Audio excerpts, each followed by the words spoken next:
the tops of two towers and sir वो ना 30 and 60 degree angle है, 300 and 600 नहीं है, वो मिसप्रिंट है। अच्छा ठीक है। The tops of two towers of height x and y,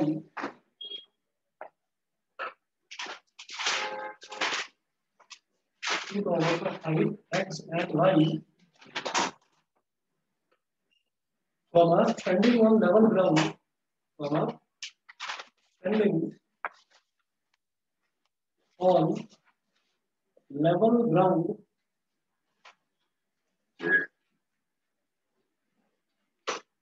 standing on level ground, subtend angles of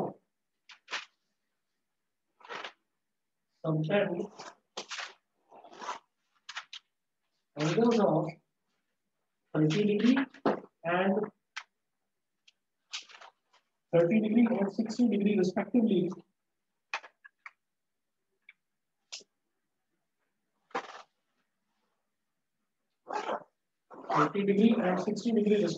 at the center of line joining their feet. At the center of line joining their feet.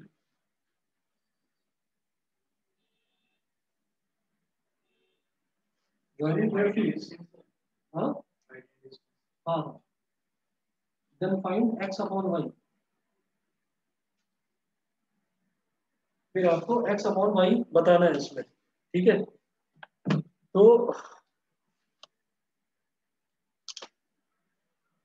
Question देखिएगा, ये बोल रहे हैं the tops of two towers of heights x and y। तो दो tower है, एक tower की हाइट x है, एक टॉवर की हाइट y है।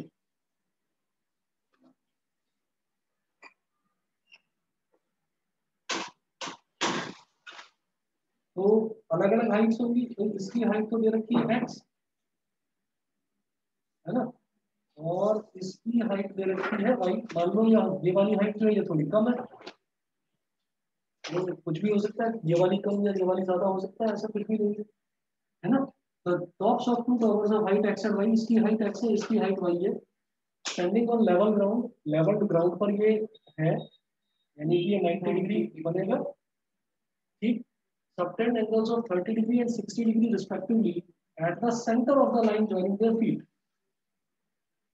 इसके एग्जैक्ट सेंटर पर, यहां पर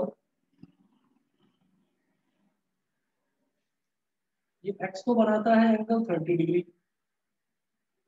समझ गए। पहले x दे रखा है तो पहले 30 डिग्री, यानी कि x को बनाएगा यहाँ पर एंगल 30 डिग्री, इसका जो टॉप है टॉवर का, और y का जो टॉप है ये बनाएगा 60 डिग्री।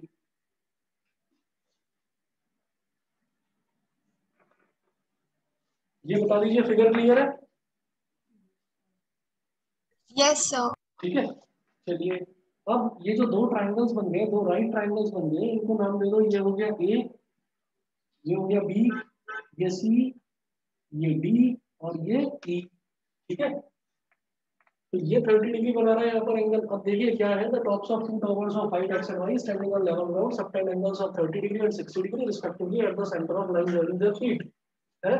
मेरे को x अपॉन y निकालना, तो क्या करेंगे, एक चीज इन्होंने और बताई है हमें, सेंटर।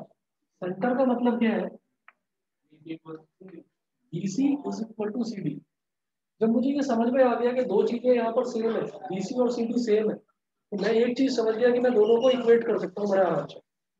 मैं एक ट्राइंगल से तो BC की वैल्यू निकालूंगा, एक ट्राइंगल से BC की वैल्यू निकालूंगा और दूसरे ट्राइंगल से मैं CD की वैल्यू निकालूंगा, ठीक है। तो देखिएगा यहाँ पर हम करेंगे in triangle ABC, in triangle ABC, ABC triangle में हम बात करेंगे। तो देखिएगा मेरे पास एक तो ये दे रखा है x और एक ये, मतलब ये तो परपेंडिकुलर हो गया, जो भी एंगल है एंगल के सामने वाली साइड होती है परपेंडिकुलर, 90 डिग्री के सामने वाली हाइपोटेन्यूज, और जो बचता है वो होता है बेस, ठीक है। तो मैं यहाँ पर परपेंडिकुलर और बेस को लेकर चलूंगा, बिकॉज मुझे यहाँ पर BC और CD इन दोनों की जरूरत है, क्योंकि ये दोनों के दोनों इक्वल है, समझ गए। अब देखिएगा इन ट्राइंगल ABC यहाँ पर कैलकुलेट करिए tan 30 डिग्री, tan 30 डिग्री क्या होगा, A B upon B C. अब tan 30 डिग्री की वैल्यू क्या होती है, 1/√3 इज इक्वल टू, ये जो ए बी है ये क्या है, x, और बीसी को बीसी ही रहने दो, और बीसी की वैल्यू निकाल लो यहाँ से।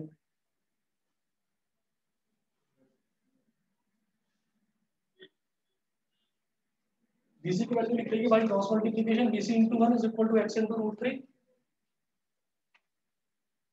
तो BC is equal to x into √3, इसको बोल दीजिए बेटा इक्वेशन नंबर 1। ठीक है, ये करने के बाद में फिर मैं बात करूंगा in triangle EDC, in triangle EDC. ये जो ईडीसी ट्राइंगल है, फिर I am concern about CD only, क्योंकि बीसी और सीडी इक्वल है, मैं तो दोनों को इक्वेट करना चाहता हूँ। ठीक, अब देखिएगा, तो सीडी मुझे चाहिए, वाई भी मुझे चाहिए, क्योंकि मुझे एक्स अपॉन वाई निकालना है। तो परपेंडिकुलर और बेस दोनों है मेरे पास, तो tan 60 degree is equal to y upon CD.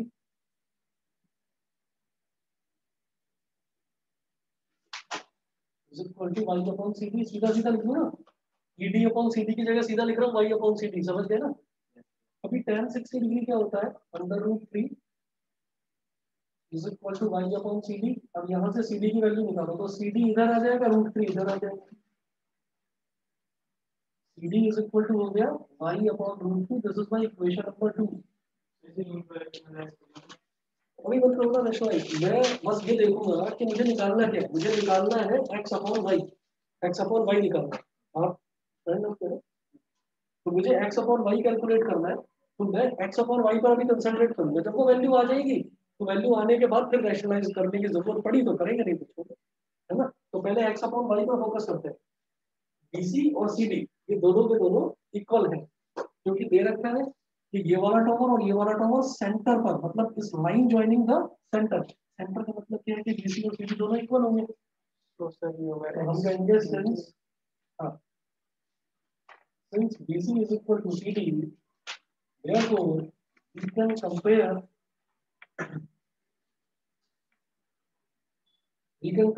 equation 1 and 2।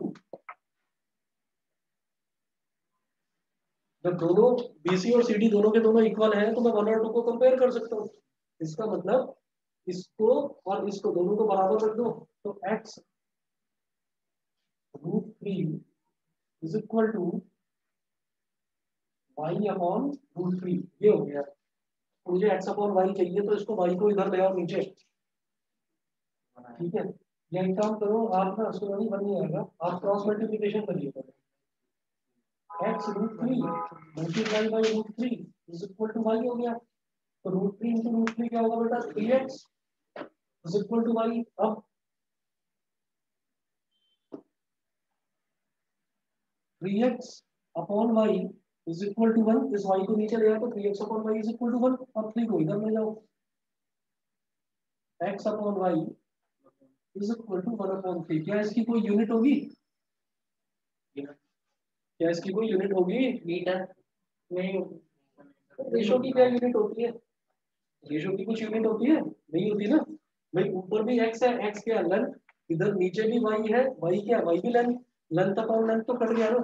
तो इसका मतलब रेशो की कभी भी कोई यूनिट नहीं होती। तो सही है। तो जैसे हम पहले कर रहे थे, क्रॉस मल्टीप्लाई कर रहे थे पहले, वैसे भी तो अलग अलग तरीके हैं, जिसको जो शॉर्टकट लगे, जो आसान लगे। सही है, हाँ जी। और कौन सा वाला पूछ रहे थे तुम, बी पार्ट इसका, आज तक क्लियर है। देखिए क्वेश्चन तो ये यहाँ पर मेंशन कर रखा है, इसमें है the tops of 2 towers of height x and y। तो एक टॉवर की हाइट है x, एक टॉवर की हाइट है y। फिगर नहीं दे रखी, फिगर मैंने खुद बनाई। The tops of 2 towers of height x and y standing on level ground. Level ground मतलब ये सीधा एक लेवल ग्राउंड हो गया। Subtend angles of 30 degree and 60 degree respectively at the center of line joining their feet। इनके, ये एक tower तो ये हो गया, एक टॉवर ये हो गया, तो इनके फीट को ज्वाइन करने वाली जो स्ट्रेट लाइन है ना, उसका जो सेंटर है उसको मैंने सी मान लिया। तो जो टॉवर्स के टॉप है, वो सेंटर पर एक, एक जो टॉवर है वो तो बना रहा है 30 डिग्री का एंगल, और जो दूसरे टॉवर का टॉप है वो बना रहा है 60 डिग्री का एंगल। तो मुझे लगता है फिगर तो समझ में आ गई होगी। एक टॉवर ये, एक टॉवर ये, इस टॉवर का टॉप इसके सेंटर पर 30 डिग्री बना रहा है, इस टॉवर का टॉप इसके सेंटर पर 60 डिग्री बना रहा है। अब इस टॉवर की हाइट है x, इस टॉवर की हाइट है y, वो x अपॉन y पूछ रहे हैं। मैंने इस ट्रायंगल में tan 30 डिग्री लगाया, इस वाले ट्रायंगल में tan 60 डिग्री लगाया। बिल्कुल लेमन लैंग्वेज में अगर हम समझे, लेमन लैंग्वेज मतलब बिल्कुल ऐसे अगर रट्टा ही लगा कर जाना हो, तो हाइट से डिस्टेंस में साइन और कॉस कहीं निकालना ही नहीं पड़ता, हर जगह tan ही निकालना। बताओ किसी क्वेश्चन में देखा साइन और कॉस? हो सकता है 100 में से कोई एक या दो क्वेश्चन हो, ठीक, तो tan वाला ही आता है ज्यादातर। तो हमको क्या करना है, दो ट्राइंगल जहां भी दिखाई दिए, दो हो, तीन हो, चार हो, जितने भी ट्राइंगल हो उन सब पे tan लगा दो। tan लगाने के बाद फिर अरेंज करके देख लेना, कहीं ना कहीं कुछ ना कुछ बात समझ। प्रूव करने के लिए बोल रहे प्रूव हो जाएगा, कुछ कैलकुलेट करने के लिए बोल रहे कैलकुलेट हो जाएगा। तो हाइट एंड डिस्टेंस में दिक्कत आएगी नहीं आपको, समझ रहे? उसमें साइन और कॉस की जरूरत पड़ती नहीं। और एंगल, और सुनिए आसान एंगल, दो ही एंगल मिलेंगे बस, कितने भी क्वेश्चन कर लो दो ही एंगल मिलेंगे, 30 डिग्री और 60 डिग्री। 45 को देते नहीं है ना, 45 से क्वेश्चन आसान बन जाता है, tan 45 की वैल्यू 1 होती है। प्रैक्टिस के लिए तो फिर एनसीईआरटी में होता है। एनसीईआरटी कर लो बहुत है हाइट्स एंड डिस्टेंस में, और कुछ बहुत ज्यादा आप समझोगे बहुत टफ आने वाला है, बहुत ज्यादा टफ नहीं है। ठीक है, चलिए अब आप ये देखिए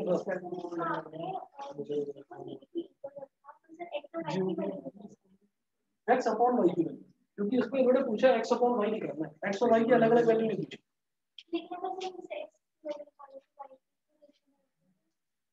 हाँ तो भी ठीक है, अपॉन वाई कर दो तो भी सेम आएगा, 1/3 आएगा। दोनों तरीके से कर सकते हैं, पूरी तरह से ठीक है। बताओ जी। सर एक और चीज, हाँ जी बताइए। सर कोऑर्डिनेट ज्योमेट्री में जो कोलिनियर पॉइंट्स वाले मतलब क्वेश्चंस हैं वो करने चाहिए, लाइक वो आ सकते हैं? कोलिनियर पॉइंट्स वाले, हाँ डिलीटेड में तो नहीं है, कोलिनियर पॉइंट्स वाले करो, बिल्कुल करो। बट उसमें फिर वो एरिया लगता है ना कि एरिया 0 होता है उसका। एरिया वाला अगर आप फंडा लगा सकते हो तो देखो बहुत आसान है। एरिया वाला वैसे जो एरिया कैलकुलेट करने वाला है वो तो सिलेबस में से हटा चुके हैं, लेकिन अगर आप एरिया वाला फंडा लगाओगे तो आसान है। वो कराए कि वो कराए रिलेशन तुमने एरिया वाला? वो तो ये होता है ना कि लाइक उनके मतलब साइड्स का मतलब अगर हम एरिया निकालते हैं तो फिर वो 0 आता है, या फिर दो साइड्स का सम तीसरे के इक्वल होता है। हाँ हाँ हाँ, तो एरिया का फॉर्मूला याद है, ये बताओ पहले। सर वो ट्राइंगल वाला? हाँ हाँ, सर नहीं। नहीं याद है तो मैं बता देता हूँ, भूलोगे नहीं। और बी के कोऑर्डिनेट्स हैं x2, y2, और सी के कोऑर्डिनेट्स हैं x3, y3 of triangle ABC। आप समझ लीजिए ये 1 है, एरो लगाओ इधर, यहाँ बना दो 2, एरो लगाओ इधर, इसको बना दो 3, और फिर वापस 1। अब जरा देखिए एरिया ऑफ ट्राइंगल, मतलब मैंने 1 2 3 ऐसे लिख लिया जैसे कि किसी क्लॉक में लिखते हैं, क्लॉकवाइज लिख लिया मैंने। 1 के बाद एरो 2 पर, 2 के बाद एरो 3 पर, 3 के बाद एरो 1 पर। अब एरिया देखो, हाफ, हाफ के बाद में ब्रैकेट नहीं लगाना, मॉडुलस लगाना है। मॉडुलस क्या होता है वो भी बताऊंगा अभी, बस जो ब्रैकेट होता है ना ना ब्रैकेट तो ऐसे लगाया जाता है ऐसे। मॉडुलस में क्या है कि इधर ये हटा दो, इसको इधर भी एक स्ट्रेट लाइन और इधर भी एक स्ट्रेट लाइन। बताओ वो भी प्लस माइनस के लिए होता है। ये मॉडुलस लगा दिया यहाँ पर। अब आप लिखेंगे x1 और ब्रैकेट में लिख दो y2 minus y3 plus x2, bracket में लिख दो y3 minus y1 plus x3, bracket में लिख दो y1 माइनस y2, और मॉडुलस को क्लोज कर दो। समझ गए? तो सीक्वेंस याद रखना, फॉर्मूला याद रखना, कोई मुश्किल नहीं। हमें लिखना है x1 x2 x3। जब x1 है तो अगला y2 और y3 आएगा, जब 1 है तो अगला 2 और 3 ही आएगा, y2 माइनस y3। फिर x2, जब 2 है तो अगला 3 माइनस 1 ही आएगा, y3 माइनस y1। जब 3 है तो अगला 1 और फिर उसके अगला 2, y1 माइनस y3 आएगा। बताइए क्लियर है? फॉर्मूला तो हो जाएगा यार, यस सर। है ना? और अब बात करते हैं मॉडुलस की। क्या होता है कि y2 minus y3, y3 minus y1, y1 minus y2, ये जब आप सॉल्व करेंगे ना अंदर वाली टर्म, ये नेगेटिव आ सकती है, हो सकता है कि ये नेगेटिव आ जाए। मॉडुलस का मतलब ये है कि अगर मान लीजिए -3 आ जाता है, -3 का मॉड ये भी +3 होता है, और +3 का मॉड ये भी +3 होता है, मतलब modulus will always give me a positive result, मुझे हमेशा एक पॉजिटिव रिजल्ट मिलेगा। समझ में आ गया? सर ये फॉर्मूला में ये अब सुनो एक मिनट।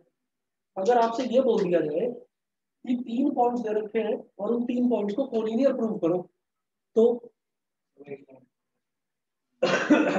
कोलिनियर का मतलब ये होता है सर ये जो आपने अभी करवाया है ये क्वेश्चन है। हाँ ये जो आपने अभी करवाया है ये फॉर्मूला है कि अगर मान लीजिए मुझे 3 कोऑर्डिनेट्स दे रखे हैं ना, 3 पॉइंट्स के कोऑर्डिनेट्स दे रखे हैं, तो उसकी हेल्प से क्या मैं एक ट्रायंगल का एरिया निकाल सकता हूँ, ये है।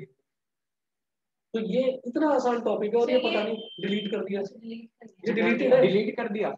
ये डिलीटेड है यार सर ये गलत बात है यार सर सर मतलब गलत बात है सर। आप मेरी क्या गलत बात है? मैं आपको एक बात बता रहा हूँ, एक बात बताओ, पहले ये बताओ, ये फॉर्मूले में याद करने में मेहनत है कुछ? अब अगर आपने ये याद कर लिया तो फिर देखिएगा फिर कितना आसान है। वो डिस्टेंस फॉर्मूला निकालना, x2 - x1 का whole square plus y2 - y1 का होल स्क्वायर करके अंडर रूट निकालना है ना। कि पहले आप AB निकालो, फिर BC निकालो, फिर देखो AB प्लस BC का सम अगर AC के बराबर है तो कोलिनियर है। इतने लंबे से बढ़िया ये करो ना।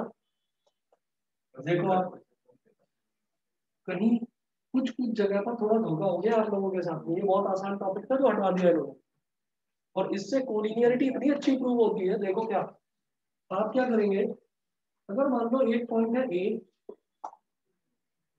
x1, y1, दूसरा पॉइंट है B, x2, y2, और तीसरा पॉइंट है C, x3, y3। तो A B C क्या समझ में आता है कि तीनों डॉट्स लाइन में है, यानी कि तीनों पॉइंट्स कोलिनियर है। क्या इन तीनों पॉइंट्स से, क्या इन तीनों पॉइंट्स को ज्वाइन करने से, किसी भी तरह से ज्वाइन करने से ट्राइंगल बन रहा है? नहीं बन रहा ना ट्राइंगल। तो जब ट्राइंगल बन ही नहीं रहा तो ट्राइंगल का एरिया कितना आएगा? 0। जब ट्राइंगल बन ही नहीं रहा है तो ट्राइंगल का एरिया कितना आएगा? 0। तो अगर कोई भी 3 पॉइंट्स मुझे दे रखे हैं, उन 3 पॉइंट्स को x1 y1 x2 y2 x3 y3 मान के एरिया ऑफ ट्राइंगल निकाल लिया जाए और वो 0 आ जाए तो आप कहेंगे पॉइंट्स आर कोलिनियर। सिंपल सा फंडा है। दूसरा दूसरा जो है वो क्या था कि आप पहले ए बी निकालोगे, x2 - x1 का whole square plus y2 - y1 का होल स्क्वायर, फिर उसका अंडर रूट करेंगे, है ना। तो ए बी निकला।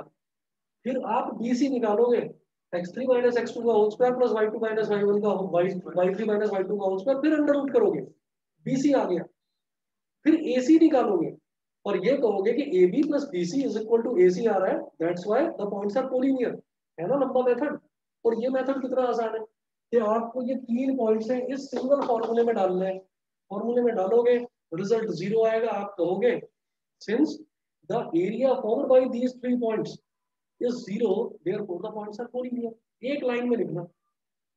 तो जो टॉपिक कट चुका है, अगर वो वाला फॉर्मूला भी आप लगा देंगे और करेंगे क्वेश्चन को सॉल्व तो कोई नंबर नहीं कटने वाले हैं। ये मेथड ज्यादा आसान है। लेकिन ट्रायंगल का एरिया तो खुलेगा तो स्ट्रेट लाइन अगर किसी तरह ना ऐसा हो ही नहीं सकता। अगर 3 पॉइंट्स कोलिनियर हैं तो ट्राइंगल बनेगा ही नहीं, और हल्की सी भी कर्व है तो फिर तो ट्राइंगल बन गया, फिर 0 नहीं आएगा एरिया। तो अगर कोई भी 3 पॉइंट्स दे रखे हैं उनको कोलिनियर प्रूव करना है, एरिया निकालो ट्राइंगल का। ये सीक्वेंस याद रखना बेटा, 1 2 3 1 2 3 1 2 3 1 2 3, मतलब 2 के बाद 3 1, 3 के बाद 1 2, 1 के बाद 2 3, x1 x2 x3। जब x1 है तो अगला क्या आएगा? 2 - 3। जब 2 है तो अगला क्या आएगा? 3 - 1। जब 3 है तो अगला क्या आएगा? y1 - 1। हो गया। फॉर्मूला याद करने में कोई प्रॉब्लम तो नहीं? कोई भी क्वेश्चन अगर आपके पास हो अभी तो दिखाइए जिसमें कोलिनियर प्रूव करना हो। 1 मिनट से अगर दूसरा मिनट लग जाए तो बता दो। 1 मिनट में क्वेश्चन सॉल्व हो।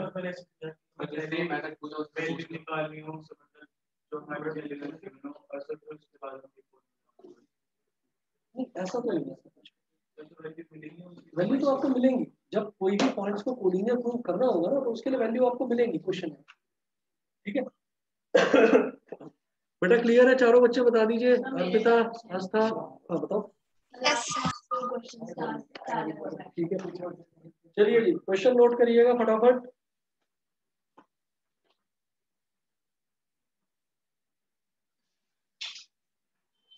A TV tower stands vertically on a bank of a canal.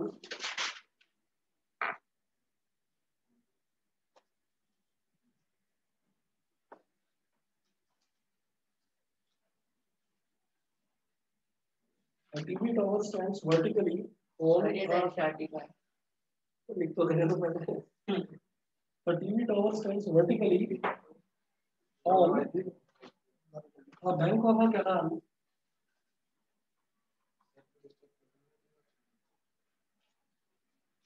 Stop.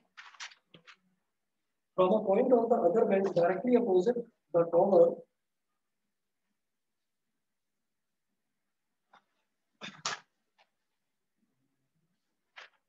from a point on the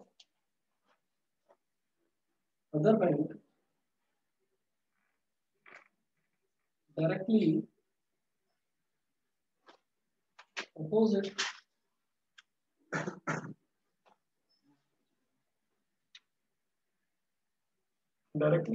the tower, the angle of elevation of the top of the tower,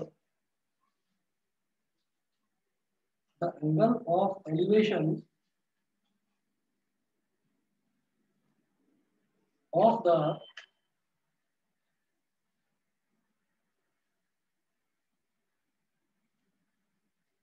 angle of elevation of the top of the tower is 60 degree. Is 60 degree. Full stop. From another point 20 meter away from this point,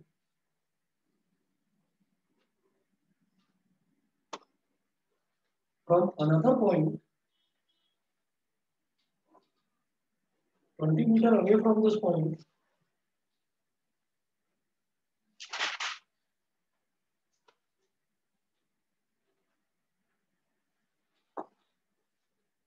from another point 20 meter away from this point, on the line joining this point, on the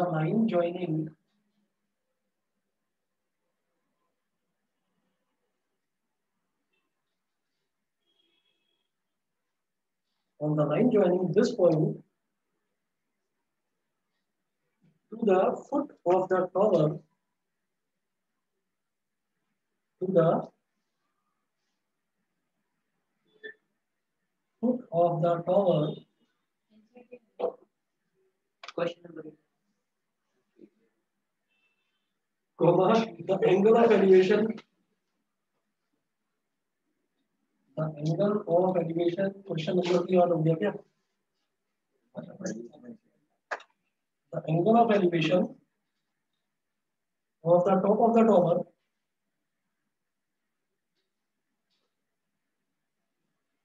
the angle of elevation of the top of the tower is 30 degree.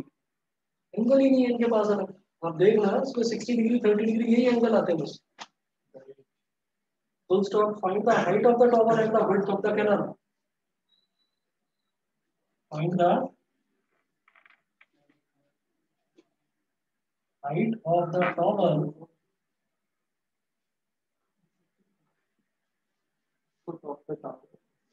and the width of the canal. ये करना है जी. देखिएगा, a TV tower stands vertically on a bank of a canal. Canal का मतलब क्या है कि एक नहर है तो उसका जो किनारा है उसके किनारे पर एक टीवी टॉवर लगा हुआ है. ठीक है. अच्छा. From a point on the other bank, directly opposite the tower, मतलब जो दूसरा वाला बैंक है वहां पर कोई एक पॉइंट है, वहां से angle of elevation of the top of the tower है 60 डिग्री. तो जरा देखिएगा, पहले इतनी जो कंडीशन दे रखी है इसके हिसाब से इसका फिगर बनाते हैं.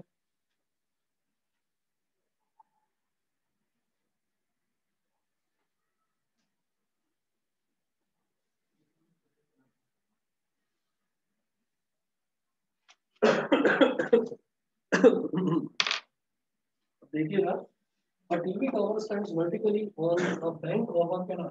तो आप ये समझ लीजिए कि इधर और इधर, मतलब ये बीच में से नदी या कोई नहर जो है वो फ्लो कर रही है.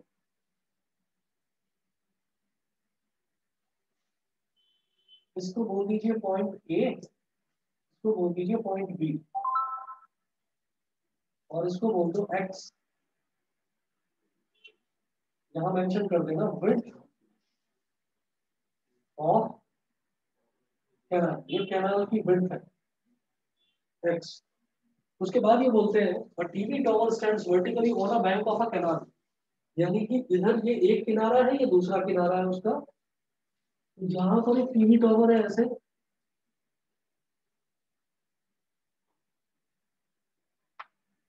यहाँ पर एक टीवी टॉवर लगा हुआ है इस तरीके से, इसको मैंने बोल दिया पॉइंट नंबर सी, ये टॉवर हो गया।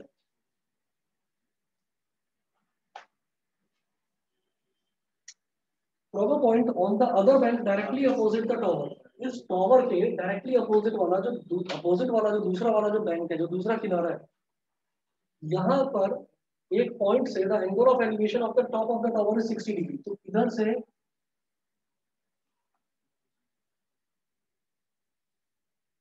तो टॉवर का जो टॉप है वो कितना है, 60 degree. From a point on the other bank directly opposite the tower, the angle of elevation of the top of the tower is 60 degree. From another point 20 meter away from this point, अच्छा, मतलब इस किनारे पर इससे 20 metre दूर एक और point है ना?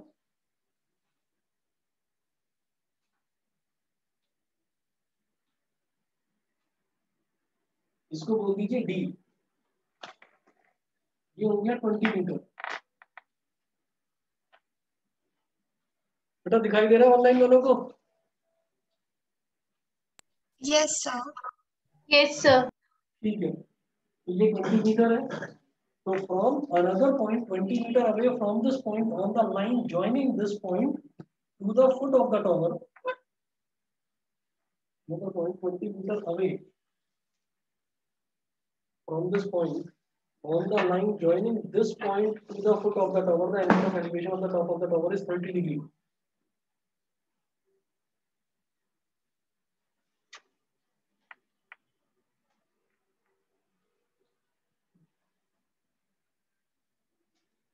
फिर 30 डिग्री हो गया। इसमें ये कंफ्यूजन तो नहीं हुआ था कि ये जो 20 मीटर दूर जो लेना है पॉइंट, इसको इधर लेना है या इधर लेना है? 20 मीटर के ये जो सी और डी आपने ज्वाइन किया है।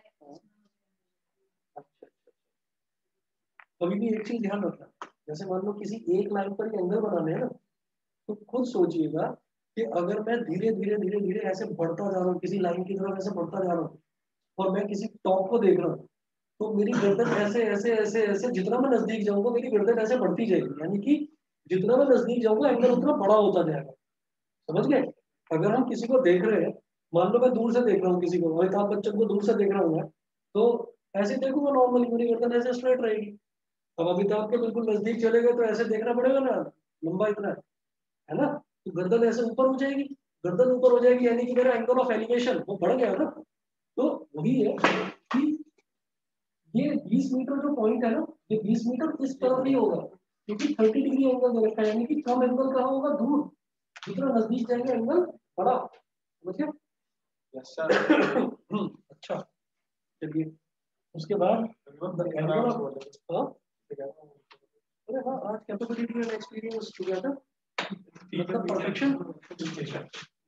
चलिए, find the height of the tower and the width of the canal. मतलब मेरे को इसको x निकालना है, और हाइट ऑफ द टॉवर जो है इसको बता h बोल दीजिए, h। तो अब आपको समझ में आ गया है कि यहाँ पर राइट ट्रायंगल कौन कौन से हैं, CAD और CAD। तो इन ट्रायंगल CAB और करना क्या, निकालना तो tan ही है ना, तो tan 60 डिग्री। सर एडी को 20% लेंगे, वही लेंगे। हाँ, और क्या बोलता हूँ भाई, tan 60 डिग्री है, मैं CAB की बात कर रहा हूँ, तो tan 60 डिग्री क्या हो जाएगा, CA अपॉन AB। आ रहा हूँ CAB पर भी आ रहा हूँ। tan 60 डिग्री कितना हो गया, √3, और CA कितना हो गया, H। ठीक है, और AB कितना हो गया, H। ये हो गया X। यहाँ से एक काम करिए, यहाँ से ना H की वैल्यू निकालो, क्योंकि मैं हमेशा ये देखता हूँ कि दोनों ट्रायंगल्स जिस पर मैं टाइम लगाने वाला हूँ उसमें कॉमन क्या आ रहा है, दोनों ट्रायंगल में ये H जो है ये दोनों में लाई करेगा। इस वाले ट्रायंगल CAB में भी H लाई कर रहा है, और CAD बड़ा ट्रायंगल जो है इसमें भी H लाई करेगा। ठीक है, आप CAQ लिखा, CA की जगह तो H आएगा। हाँ CA की जगह तो एच है। चलो जी, यहाँ से एच की वैल्यू निकाली तो ये आ गई √3x इक्वेशन नंबर 1। उसके बाद अगला देखिए इन ट्राइंगल CAD, बड़े वाला ट्राइंगल, इन ट्राइंगल CAD यहाँ पर क्या होगा, tan 30 degree is equal to CA upon AD, CA upon AD। अब देखिएगा ये जो tan 30 डिग्री है ये क्या होता है, 1/√3।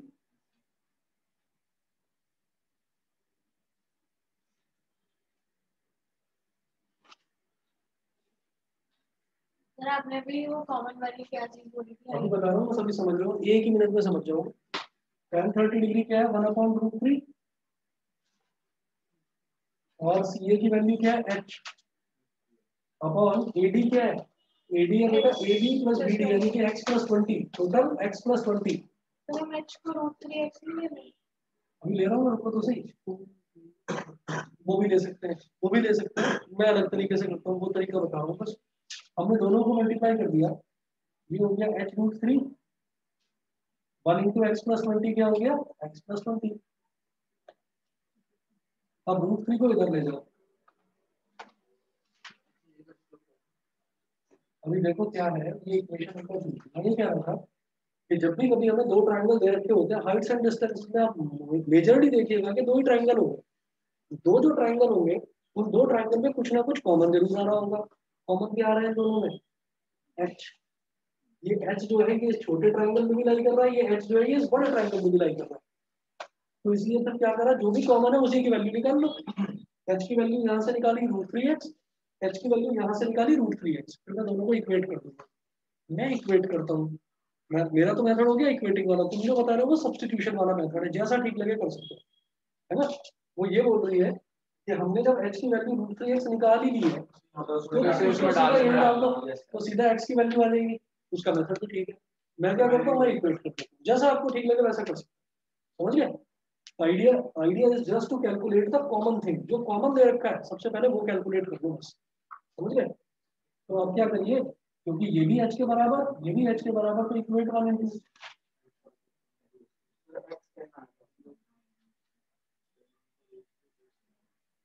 तो x plus 20 upon √3 is equal to √3x। इसको इधर ले जाओ, x plus 20 is equal to 3x, √3 into √3 3 हो गया। इसको इधर ले आओ, x माइनस 3x, 20 को उधर ले जाओ, minus 20, minus 2x is equal to minus 20, minus से माइनस कैंसिल, 2 10 20, x कितना हो गया, यानी कि विड्थ ऑफ द कैनाल कितना हो गया, 10 मीटर। x की वैल्यू आ गई 10 मीटर। टॉवर की हाइट इक्वेशन नंबर 1 से निकाल लीजिए, ये बोला ये हमने क्या करा कि दोनों को ना क्रॉस मल्टीप्लिकेशन कर दिया, h इंटू √3 हो गया h√3 और 1 इंटू एक्स प्लस 20 हो गया x प्लस 20। तो h की वैल्यू क्या आएगी, √3 है डिनोमिनेटर में, h की वैल्यू यहाँ से भी आ गई यहाँ से भी आ गई, फिर दोनों को इक्वेट कर दिया। सर बताइए सर हाइट तो 10√3 आएगा 10√3 सर, लेकिन मैम ने कहा कि अगर √3 आता है तो 1.7 से मल्टीप्लाई करते हैं सर, क्योंकि मैम ने बोला अगर √3 में छोड़ोगे तो मार्क्स पड़ सकते हैं। ऐसा कुछ है नहीं, वैसे छोड़ सकते हैं भाई। दो वैल्यूज है ना, वो याद रखना, √3 की वैल्यू 1.732 और √2 की वैल्यू 1.414, 1.414, ये तो √2 की वैल्यू हो गई, तो 1.732 √3 की 1.732 √3 और √2 1.414। अगर देखिएगा h कितना था इक्वेशन नंबर 1 में, 3x यानी कि √3 इंटू 10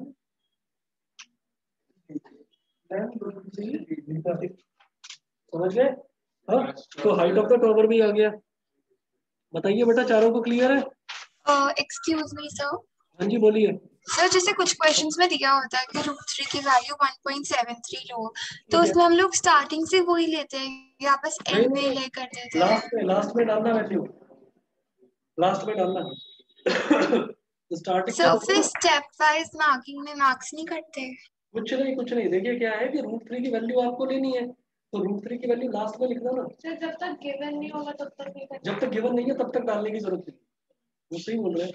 आप ये देखो कि अगर आपने शुरुआत में ही 1.73 वैल्यू ले ली, तो अगर मान लो जैसे यहाँ पर मुझे दिखाई दे रहा है कि ये हमने √3 इंटू √3 करा तो सिंपली 3 आ गया, 1.73 इंटू 1.73 करो तो 2 पॉइंट समथिंग आया, एग्जैक्ट 3 नहीं आएगा। तो वो जो आंसर है ना आपका, वो आंसर आपका फ्रैक्शंस में चला जाएगा और कैलकुलेशन जो है वो लेंथी हो जाएगी। तो इसका मतलब ये है कि अगर √3 की वैल्यू आपको डालनी भी है तो क्वेश्चन सॉल्व करके बिल्कुल लास्ट में डालो, ठीक है। ठीक है, समझ गए बेटा, बताइए, चले आगे। Yes sir. चलो जी एक और क्वेश्चन देखते हैं।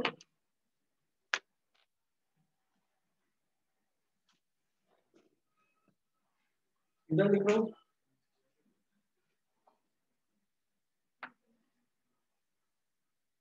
सर इस चैप्टर में तो बस 5 मार्क्स मिला था, ये 5 मार्क्स। आइडेंटिटीज बचा है।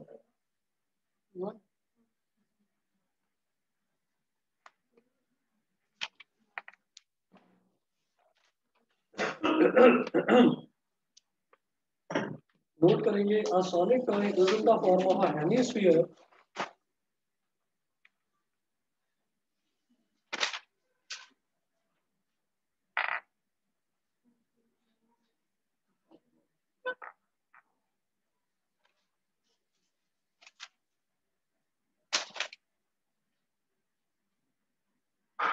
a solid toy is in the form of a hemisphere. Solid toy is in the form of a hemisphere surmounted by a right circular cone. Surmounted by a right circular, surmounted by a right circular cone. Full stop. The height of the cone is 2 centimeter.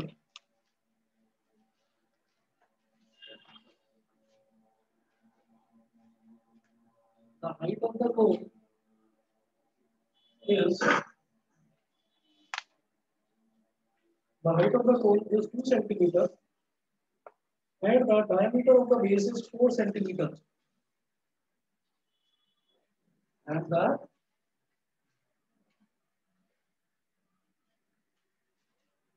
diameter of the base is 4 centimeters. Full stop. Determine the volume of the toy. Determine the volume of the toy. Full stop. If a right circular cylinder circumscribes the toy,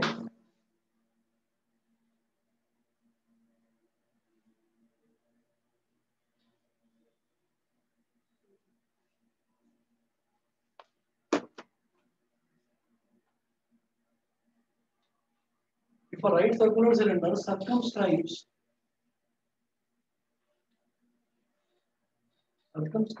the toy, comma, find the difference of the volumes, comma, find the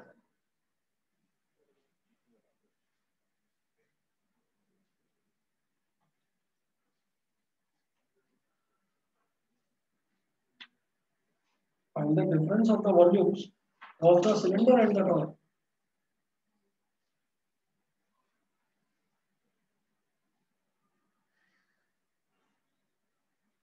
Of the cylinder and the toy.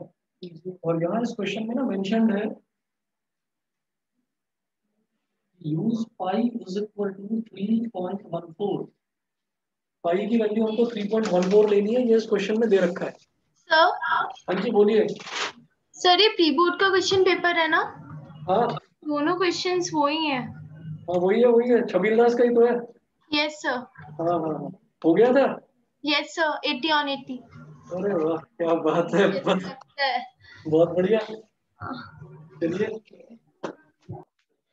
तुम्हारे नाम पूछो, क्या तुम्हारे नाम पूछो। नहीं ma'am मिलेंगे। अच्छा ठीक।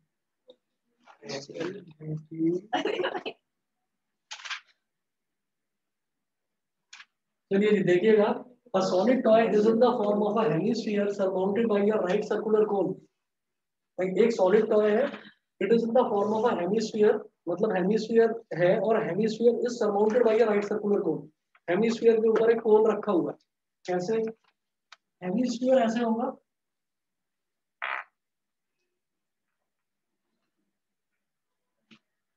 ये हेमिस्फीयर हो गया। हेमिस्फीयर का रेडियस दे रखा है, radius of the base, radius of the base कितना दे रखा है? उन्होंने बोला था diameter of the base is 4 centimetre, इसका मतलब रेडियस कितना हो गया? 2 सेंटीमीटर। इस हेमिस्फीयर के ऊपर एक कोन रखा हुआ है, कोन बना रहे हैं इसके ऊपर, ये कोन हो गया। तब इन्होंने बोला था height of the cone is 2 centimetre. Cone की जो हाइट है, ये जो h है, ये भी 2 सेंटीमीटर दे रखा है, ये 2 सेंटीमीटर दिया है। उसके बाद वो बोल रहे हैं कि determine the volume of the toy, है ना? तो ये r हो गया, ये h हो गया, वॉल्यूम तो निकाली जा सकती है।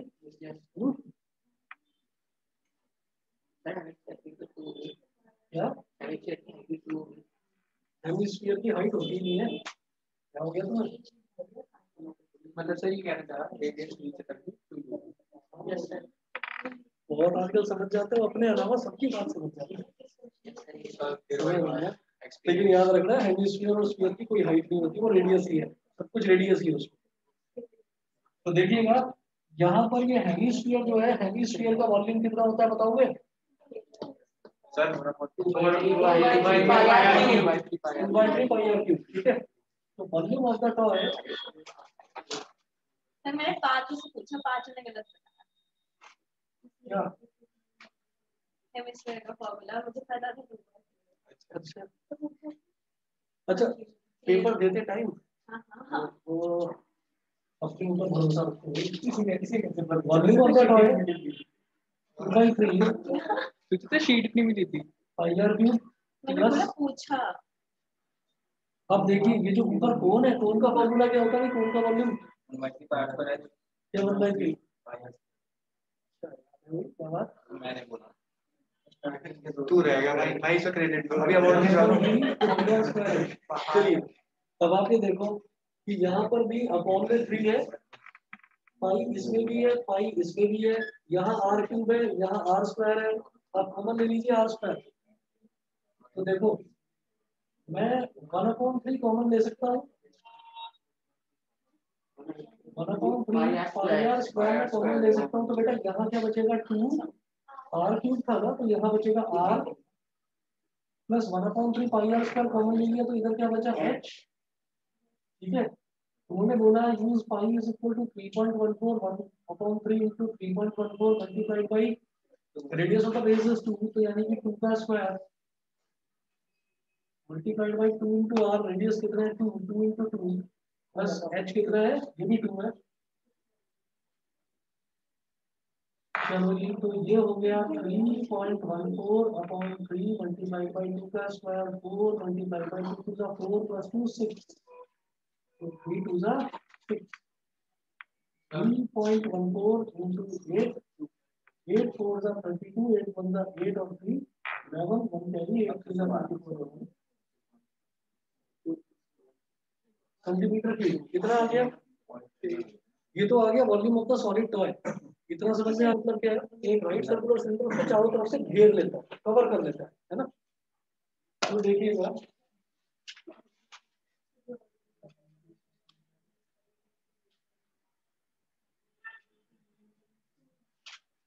सिलेंडर का जो रेडियस होगा वो भी तो सर मतलब ये टॉय सिलेंडर के अंदर है। यस, ठीक है। तो अब क्या है कि सिलेंडर ने पूरी तरह से इसको कवर कर लिया है, ठीक। तो इसका मतलब अगर मैं सिलेंडर की बात करूं तो सिलेंडर की टोटल हाइट कितनी होगी बताएंगे? सर 4 सेंटीमीटर 4 सेंटीमीटर, ठीक है। क्योंकि ये वाली जो हाइट है ये 2 है, और जो इसका रेडियस है इधर देखेंगे तो भी तो रेडियस ही आएगा नीचे तक, ठीक है। तो सिलेंडर की जो टोटल हाइट आ गई, इसको आप कैपिटल एच बोल दीजिए, ये आ गया 4 सेंटीमीटर। बेटा ऑनलाइन वाले बच्चे बता दीजिए ये 4 सेंटीमीटर क्लियर है? Yes sir. Yes sir. हो गया, ठीक है। और जो सिलेंडर है, सिलेंडर का रेडियस कितना होगा, वही जो इसका है 2 सेंटीमीटर। अब क्या है, वो पाई कॉमन ले ले, हाँ पाई प्लस पाई कॉमन वो सॉल्व वाला minus volume of oil. Cylinder का वॉल्यूम क्या होता है बताएंगे?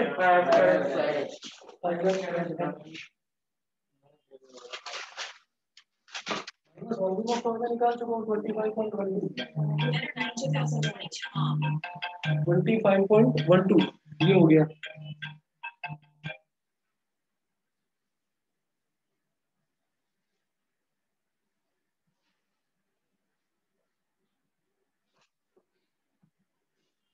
अब देखिएगा यहाँ पर पाई है 3.14 मल्टीप्लाइड बाई आर, रेडियस कितना है, रेडियस भी 2 है, 2 का स्क्वायर, और हाइट कितना है 4।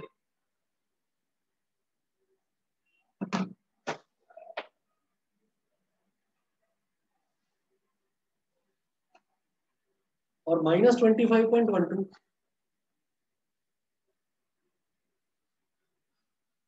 तो 2 का स्क्वायर हो गया 4, 4 4 का 16, 16 इंटू 3.14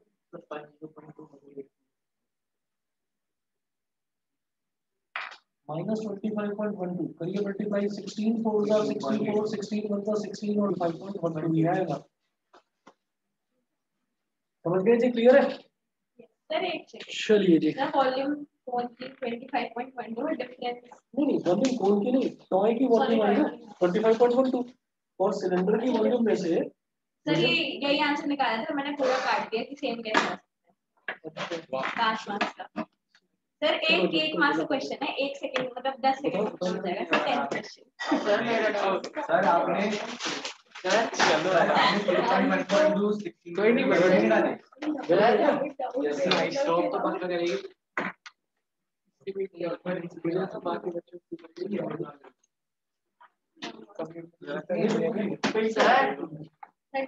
अब देखो देखो इन्होंने बोला है कि zero of P x equal to 2x पर माइनस 7x प्लस क्या रेसिप्रोकल ऑफ इक्वल।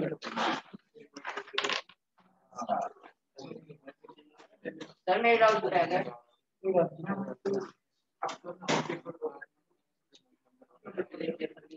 पेपर तो कई होंगे, टेंशन ना लो। क्या सर? पेपर तो कई होंगे, टेंशन ना लो।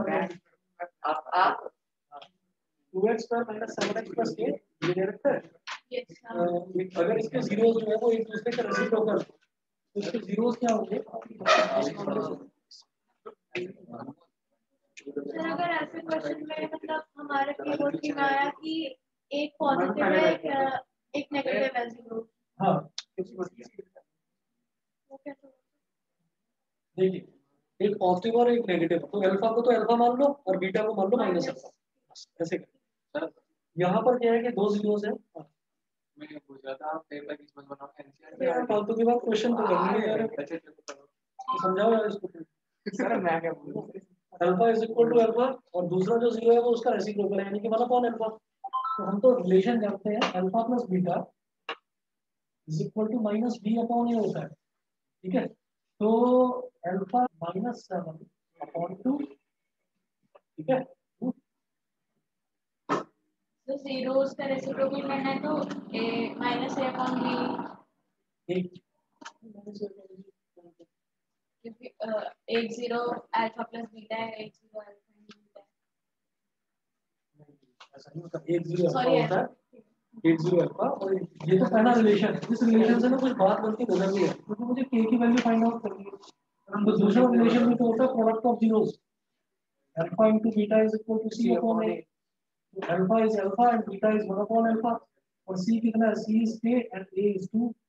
अल्फा से अल्फा कर दिया, 1 is equal to K upon 2, K की वैल्यू 2 आ गई। ये गलत हो गया। ये भी क्या है? सर यहाँ तक तो मैं पहुंचूंगी। अच्छा चलिए बेटा, कल फिर 10 से 1 है टेस्ट। किसी को कोई प्रॉब्लम हो तो प्लीज बता देना मेरे को। सर 11 से हो सकता है। 11 बजे आ जाना। Thank you, sir. ओके